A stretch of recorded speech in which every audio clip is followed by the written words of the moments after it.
Episode number 16 of Making the Case. You have to know the type of person you dealing with. Let's get into it.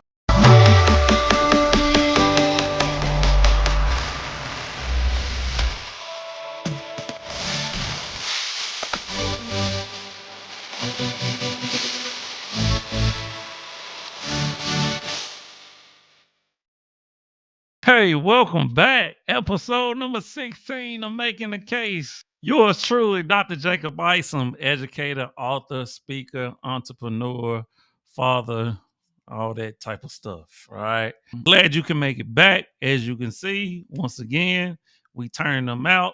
Thank you for supporting the channel. If you haven't already, make sure you subscribe. Make sure you like the videos, hit the bell. Okay. Because we dropping video after video. All right. So make sure you up on that. All right. Hey, today's topic is you should know the type of person you're dealing with. Okay. Quite simple. But of course, you already know before we get into my opening statement, there are two channel norms. One, we attack points and not people. And two, we don't do all the derogatory and the cussing and all that. We are professional over here. All right.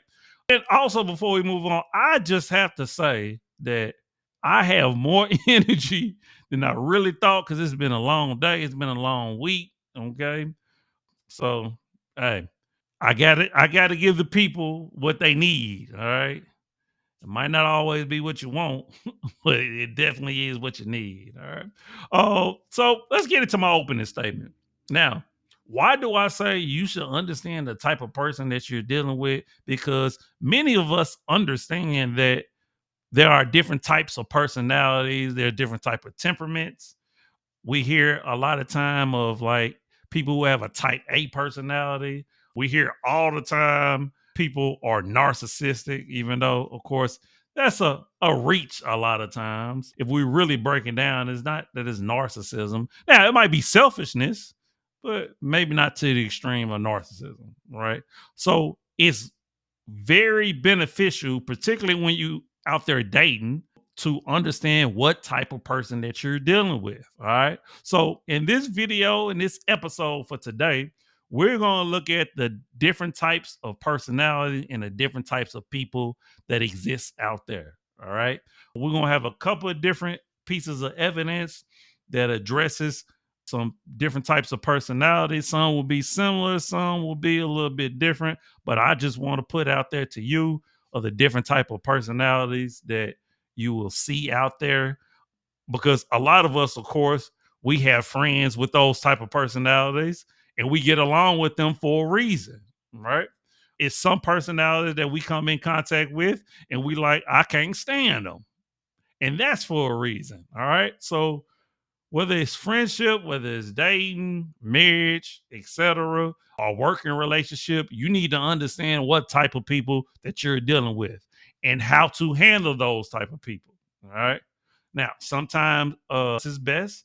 Sometimes ignoring people is best. But sometimes, or a lot of times, in many cases, you have to communicate, and you need to know how to communicate with the different types of personalities. All right.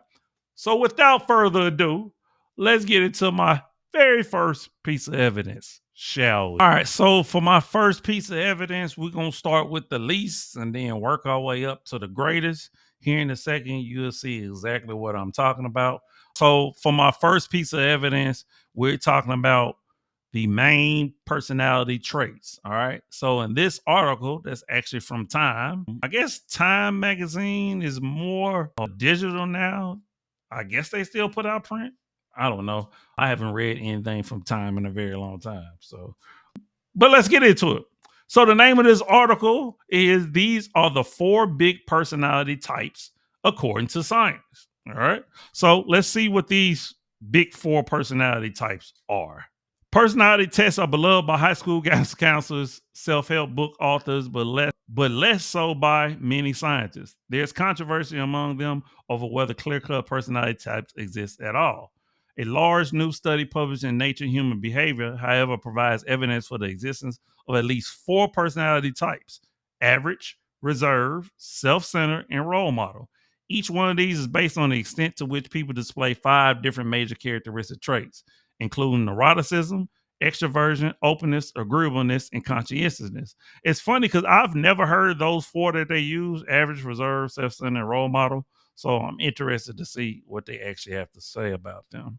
It seemed like personality traits were very well accepted and established in psychometrics, but personality types were not, said study co-author Louis Amaral, a professor of chemical and biological engineering at Northwestern University. I just wonder, could it be that the reason why people haven't been able to establish personality type was that there wasn't enough data? To answer this question, Amaral and postdoctoral fellow Martin Gerlach sifted through 1.5 million responses to 4 different personality surveys from quiz takers of all ages from around the world. So that's a pretty large sample size. For any of you that ever done a research study before, that is a large sample size. The pair used an algorithm to sort the responses into different clusters and uncover 4 personality types that appeared across all 4 survey data sets with disproportionate frequency. Most people, Gerlach says, would track closer to the average personality type, which is fairly agreeable and conscientious, quite extroverted and neurotic, but not terribly open. Meanwhile, self-centered types score below average on openness, agreeableness, and conscientiousness, but high on extroversion. Reserved individuals are fairly stable in all domains except for openness and neuroticism, in which they're relatively low. Role models finally have high levels of extroversion, agreeableness, conscientiousness, and comparable low levels of neuroticism. These clusters kept showing up again and again. Northwestern psychology professor William Revelle, a co-author on the paper and a longtime doubter of personality types, was intrigued enough by the results to change his mind. There are high densities that you would expect by chance, and that's what these guys convinced me of, Revelle says. He likens a result to looking at a population map of the United States. While people live across the country, it's easy to spot high density areas like New York City, Los Angeles, and Chicago, which are each home to far more people than, say, Cleveland or Tallahassee. But okay, I scrolled down a little bit too far. But just as plenty of people in the US don't live in New York City, Los Angeles, Chicago, some people won't fit neatly into one of the 4 personality types. Revel says they're just trait groupings that describe an above average number of people. Some people may fit one perfectly, while others are more loosely associated with one of the camps. Some people may not fit into any of them. I don't think it's no different than like astrology, like the signs, right? I always feel, yes, I'm a Pisces.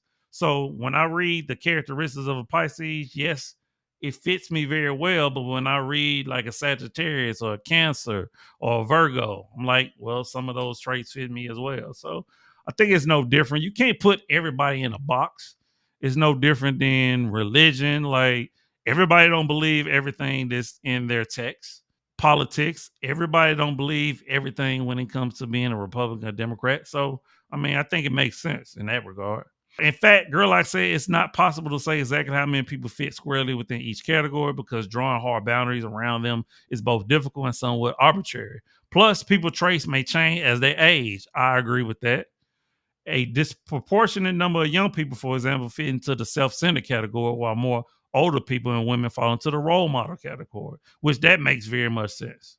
People are developing, Emerald says. People keep getting better and integrating into society, acquiring traits. They are more sociable over age. I actually had a colleague just recently was talking to me, and I haven't really. We used to work together, and now we work together again, like 6 years later. And we was talking, and she was like, "Well, wow, like I don't remember this about you." And I was like, "Well, that was 6 years ago. Hopefully, I would have grown after 6 years." Like, but to be honest with you, a lot of people don't. A lot of people stay the same. A lot of people are stubborn. So I would like to think that I change every year. I would like to think that I change every 6 months, but so I have to grow. I have to shed that dead skin, so to speak. All right. Oh, while the researchers' findings add a dose of science to the study of personality, they say more research will be required to turn the results into anything that would be useful to regular people, like personality quizzes that could be used by employers, mental health professionals, or even dating services. I don't think it's a bad idea for, you know what? Never mind. Let me not. All right, let me keep that. Interested people can contribute to ongoing research by taking a personality quiz online. after which they receive trait feedback from the researcher, which Revel says may be even more useful than knowing your personality type. And that's all that kind of it was saying, that the four types: average, reserved, self-centered, and role model. So, like I said, I've never heard of those types before. They say most people fit on the average type, which I guess makes sense of why they called it average, because most people are average, right? Most, I guess, the self-centered is most young people, then the role models. So I can see with over 1.5 million people why those results turned out the way that they did.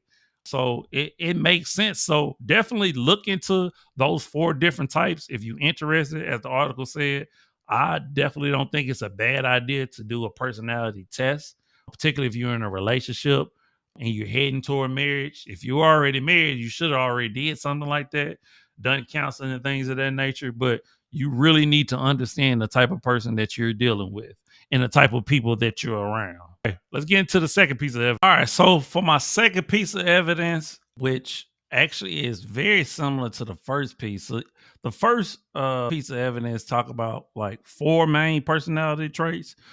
This one talk about 5, but it's actually centered around the same ones that the last article was talking about, which goes to show you that most professionals, most psychologists agree that there are the 5 different personality types. All right. And I also found another article that pretty much said the same thing. So we're on the right track when it comes to these different personality traits. So we're going to get into this article that's from Very Well Mind. Never heard of this platform before, but it seemed pretty interesting. So the name of this article is "What are the big 5 personality traits? Openness, conscientiousness, extroversion, agreeableness, neuroticism." So let's get into it. Scroll on down. Many contemporary personality psychologists believe that there are 5 basic dimensions of personality, often referred to as the big 5 personality traits. Big 5 personality traits are extroversion, also spelled extroversion, agreeableness, openness, conscientiousness, and neuroticism. Extroversion is sociability. Agreeableness is kindness. Openness is creativity and intrigue. Conscientiousness is thoughtfulness, and neuroticism often involves sadness, emotional instability. Do we all know some people who are emotionally unstable? Okay, I'm sorry. That was mean. I apologize. Understanding what each personality trait is and what it means to score high or low in that trait can give you insight into your own personality without taking a personality traits test. It can also help you better understand others based on where they fall or on the continuum for each of the personality trait listed. History of the Big 5 personality theory. Trait theories of personality have long attempted to pin down exactly how many traits exist. Earlier theories have suggested various numbers. For instance, Gordon Allport's list contained 4,000 personality traits. Raymond Cattell had 16 personality factors, and Hans Insnick offered a 3-factor theory. So it seems to be that this has been studied for a very long time when it comes to personality traits. And now, probably contemporary times, they're really kind of getting to a consensus, even though it might not still be one, but it seems like these 5 keep popping up everywhere. So many researchers felt that Cattell's theory was too complicated and Instinct was too limited in scope. As a result, the big 5 personality traits emerged and are used to describe the broad traits that serve as building blocks of personality. Several researchers support the belief that there are 5 core personality traits. Evidence of this theory had been growing for many years in psychology, beginning with the research of W. Fisk and later expanded upon by others, including Norman, Smith, Goldberg, and McCrae and Costa. So let's get into it. Openness, also referred to as openness to experience, emphasizes imagination and insight, the most of all 5 personality traits. People who are high in openness tend to have a broad range of interests. They are curious about the world and other people and are eager to learn new things and enjoy new experiences.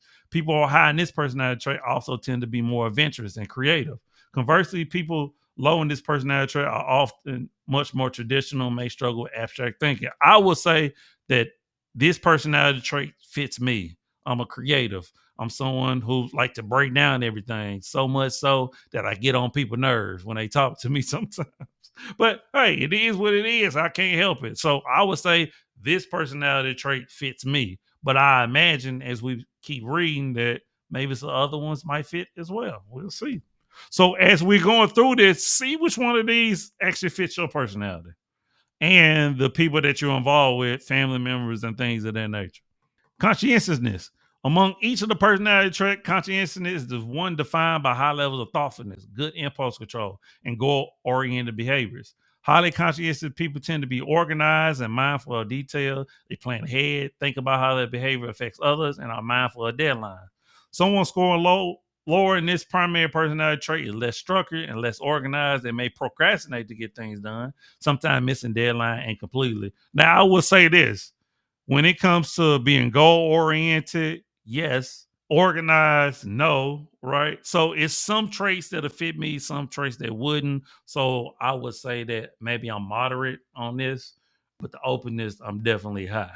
So, and I'm assuming that's how they kind of rank these to low, moderate, and high. So take for that as you will. Right. Extroversion or extroversion is a personality trait characterized by excitability, sociability, talkativeness, assertiveness, and high emotion expressiveness.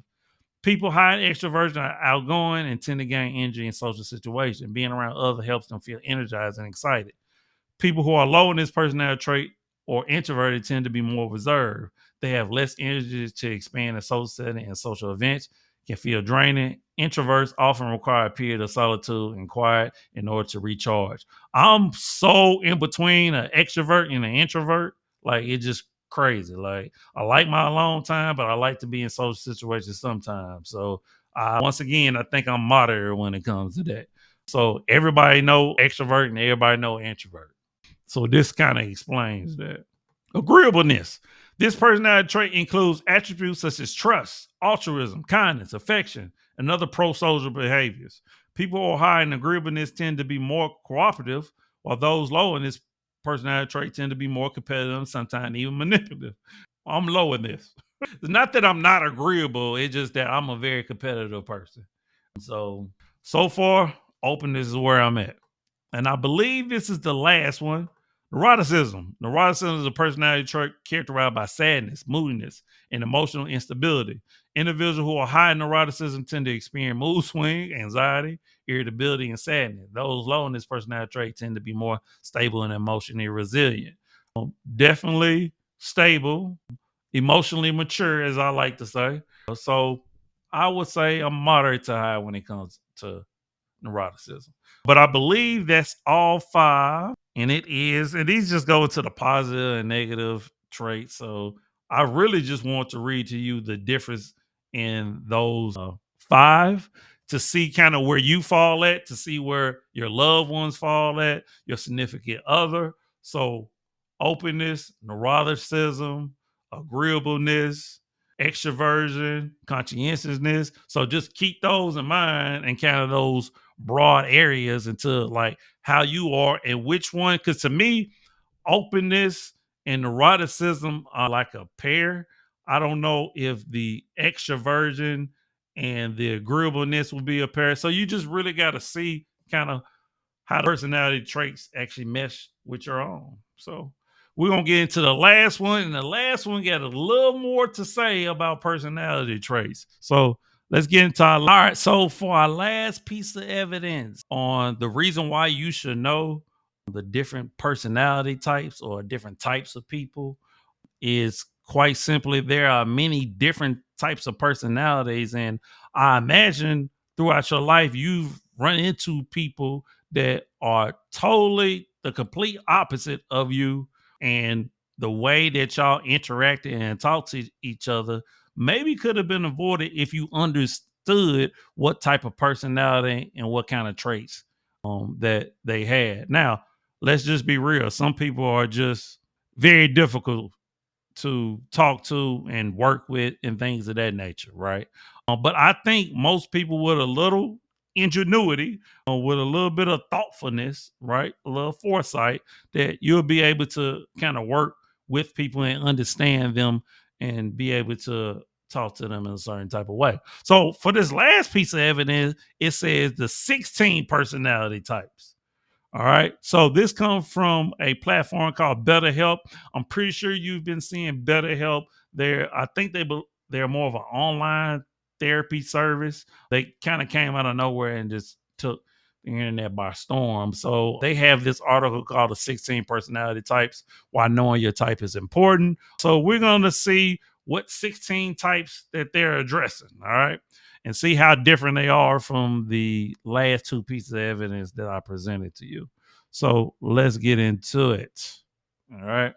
Many personality theories have been spread throughout time, with one of the most popular being the 16 personality theory as part of the Myers-Briggs type indicator test. These personality types are considered to make up the social dynamic of people worldwide. Understanding one's personality type in this model may offer insight, self-reflection, and connection. Oh, I won't read what is a personality. The theory behind the 16 personality types. As a mother-daughter team, Catherine Cook Briggs and Isabel Briggs Myers created an MBTI based on their review of the work of Carl Jung, a Swiss psychiatrist and psychoanalyst who is often considered the father of analytical psychology. Jung often used characters or archetypes to describe personality. As a result, individual scores of the MBTI are sometimes referred to as generic characters, such as the archetype, the inspirer. The Myers-Briggs type indicator consists of 4 pairs of factors that may influence personality, including the following. Now, I think a lot of people have heard of these, right? Extroversion, introversion. We already talked about extroversion. Sensation, intuition. We've heard of intuition. Thinking and feeling, perception, and judgment. So those are the main ones, and those different types lead you into the 16 types. Extroversion applies to a more objective and action-oriented person who likes frequent contact with others and may enjoy growth from interpersonal interactions. Conversely, introversion applies to a more subjective person. They might be known as thinkers who enjoy meaningful contact with others but grow primarily through time spent independently. Sensation intuition. Sensation, sometimes called sensing, applies to those who rely heavily on using their physical senses. They may prefer facts and detail they have witnessed over ideas that aren't concrete. Intuition, on the other hand, is used for people who prefer abstract information. These individuals may look for patterns to aid their understanding and trust their gut feelings, even when concrete is unavailable. So we hear intuition all the time, right? We hear those a woman's intuition. Well, intuition is a sense, right? As you see, sensation, intuition, right? So it's one of our senses. Men also have intuition as well, right? So it's not something that just one gender has. Thinking, feeling. Individual inclined to the thinking type may stand back and judge situation based on facts and rules instead of their emotions. Depending on the spectrum as individual experiences within this thinking, feeling scope, some may be described as having hard to read personality type, while others may wear their thoughts and feelings more so on their sleeves. For those who veer more toward the feeling personality type, decision making may involve putting themselves in the other person's shoes and consider how the outcome of their decision could affect their emotions and those involved. These individuals may also make decisions based on their emotions. So you have and often we say women are feelers, men are thinkers, right? There's a sensation, intuition. So it's almost like one end of the spectrum to the other, right? Because things are always on a spectrum. They're never two like polar opposites. Perception, judgment. Perception speaks to how people prefer to gather, interpret, and understand information about the world around them. Judgment relates to how people make decisions once they have perceived information using their sensation and intuition functions. So we make judgments off of stereotypes and other information we get, but perception is based off of information gathering.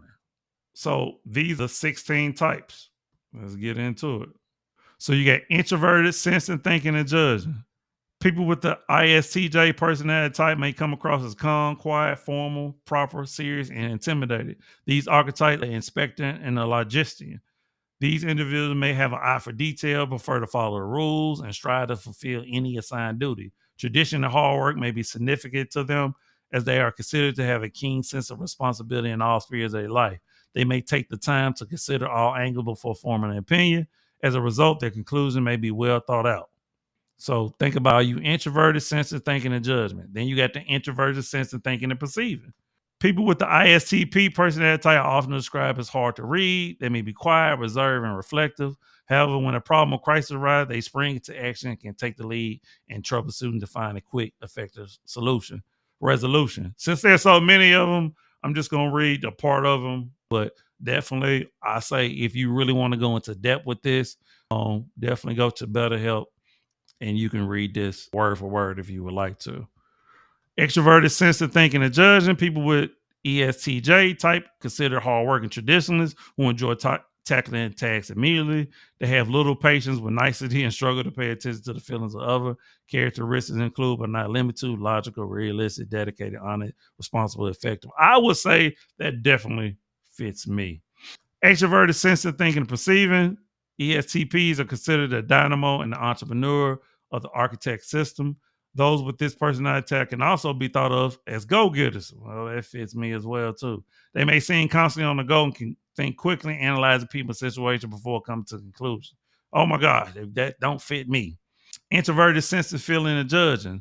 ISFJs may appear shy and reserved to others. However, they are considered people-centered individuals who give their all to any cause, group, or system they are a part of. They often identify as the nurturer and the caregiver within a group. And this is just not to women, right? Men could definitely be the nurturer and the caregiver, although it might be rare.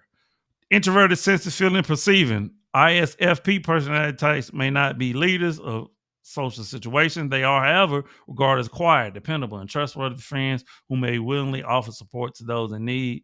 ISFPs may appear more introverted to strangers, but can be social and friendly with close friends. However, they may only keep a few close relationships. All right.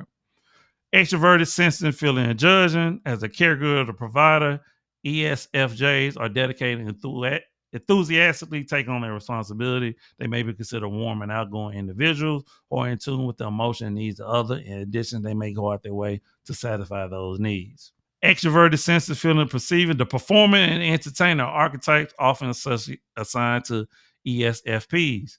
These individuals may be described as lively, popular, interested in attention. So to me, these are your very social people that love the attention, right? Then I think we got a few more introverted, intuitive thinking and judging.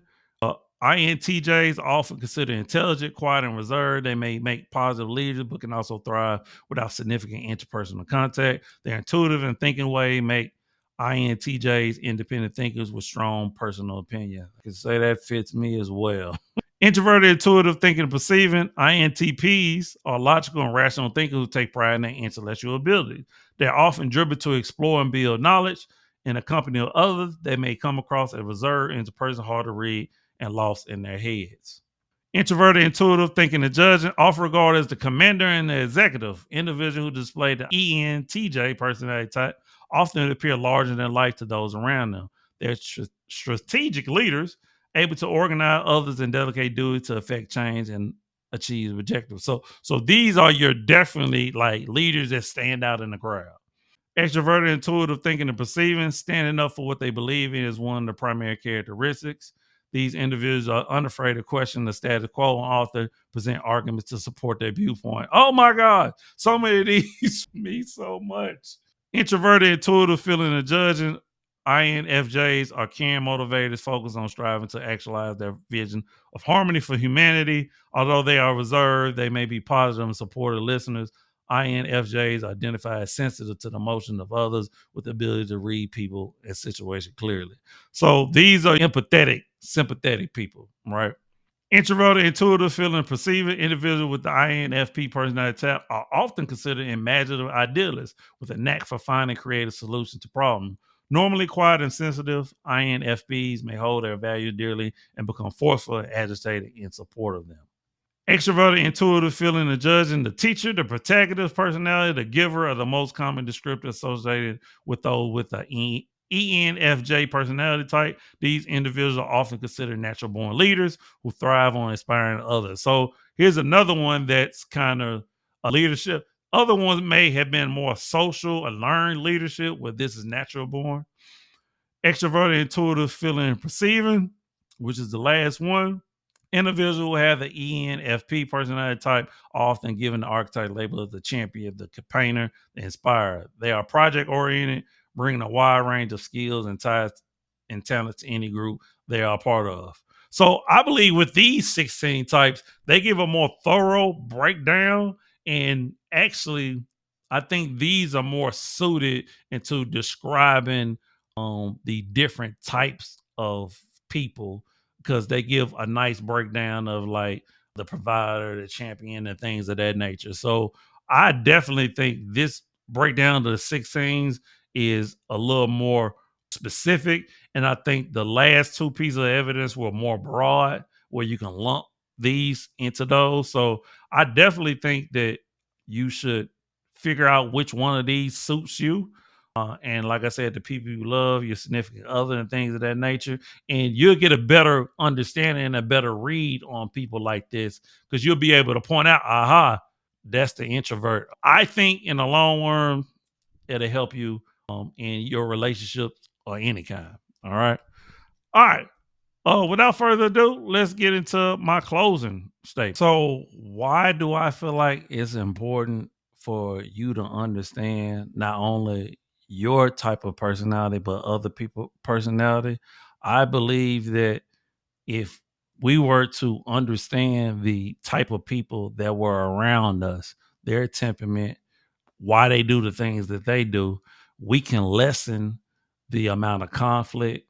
We can lessen the amount of arguments, the amount of misunderstanding, the miscommunication that often happens, particularly in a working environment, right?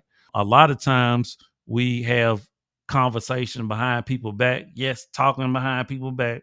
It happens in every workplace, right? It happens because of miscommunication, but it also happened because we have a lot of different personality types in the building. And depending on how large your organization is, like that can be literally, you can literally have those 16 different types of personality throughout a building. That could be a small organization or a large organization. But if you were to understand the reasons why they are the way that they are. And I'm not talking about childhood trauma or social emotional issues or anything like that. I'm talking about just strictly personality, right? Okay. This person is a go getter. So that's the reason why that person wants you in on time, because they want to achieve a goal of getting things done in the meeting, right? Now, one would say that, well, it's just respectful to be on time and to appreciate the fact that, time is money, so to speak, and that everyone, that should be a norm, right? Usually that's a group norm to be on time to meetings, right? So one shouldn't be upset if somebody is holding them accountable, saying, hey, can you make sure you're on time? But we know people like that exist. All right. So there's a reason why certain people do what they do, say what they say. If we understood what types of personalities are out there, I think in the long run, it will be better for us when we come to dealing with people. All right.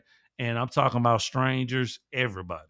So I think it's very beneficial to understand these different types of personality traits. If not understanding all of them, right? Because that could be a major task. At least understand your personality traits and where your limits are, right? Because everybody need to understand that their limits. All right. So how far do you get pushed before you explode? What kind of mechanism do you have in place to make sure that you're calm, make sure you articulate yourself, make sure you're not emotionally vulnerable, and make sure that you're not presenting yourself in a negative way? So I think it's beneficial. All right. So hopefully you feel like I made the case. I feel like I did. So, make sure you subscribe to the channel. Okay. We're going to keep cranking them out. Make sure you go pick up the books. All right. Please do that. Pick up the merch. All right. We got you. All right. So, hey, I am you. You are me. Love always, love eternal. Remember, the worst thing you can do is lie to yourself. And I believe we made that case, baby. All right. Hey, deuce.